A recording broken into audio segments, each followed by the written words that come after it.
দই চিকেন বানানোর জন্য আজকে চিকেনে আমি হলুদ আর নুন মেখে রেখেছি।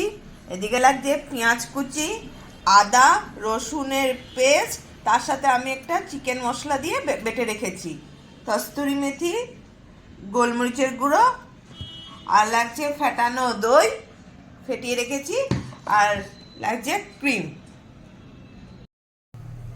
মাংসটা আমরা সাদা তেলে করব, আর এই যে এইটুখানি তেল দিয়েছি। এখন আমরা পেঁয়াজ কুচি দিয়ে দেবো।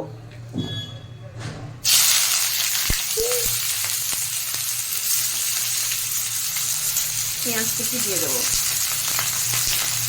দিয়ে একটু ভাজা ভাজা করে নেব।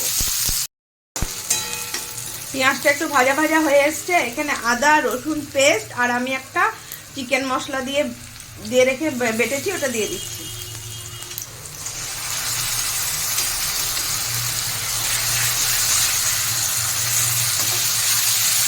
একটু কষিয়ে নেব, একটু কষে এসছে।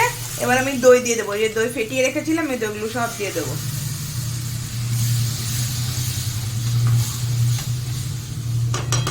দিয়ে দইয়ের সাথে মাংস দিয়ে দেবো। এখন দই দিয়ে একটু নুন দিয়ে দিলাম, আর একটু নুন দিয়ে দিচ্ছি আমি। নুনটা আপনারা স্বাদ মতন দিয়ে নেবেন।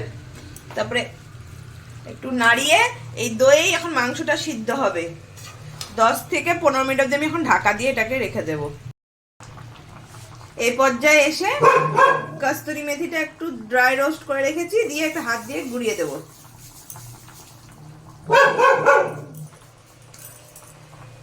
দিয়ে একটু নাড়িয়ে দেব। এই সময় একটু ক্রিম দিয়ে দিচ্ছি।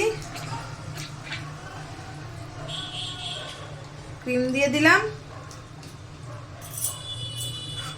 গোটা কাঁচা লঙ্কা দিয়ে দেব, দিয়ে এখন একটু নাড়িয়ে নেব। এটা এখন মোটামুটি হয়ে এসছে। এখন এই পর্যায়ে দিয়ে দেব একটু মাখন আর গোলমরিচের গুঁড়ো দিয়ে নাড়িয়ে ধনেপাতা দিয়ে ঢাকা দিয়ে রেখে দেবো। ধনেপাতা দেব, দিয়ে 5-10 মিনিট এখন ঢাকা দিয়ে রেখে দেবো। আমাদের দই চিকেন রেডি।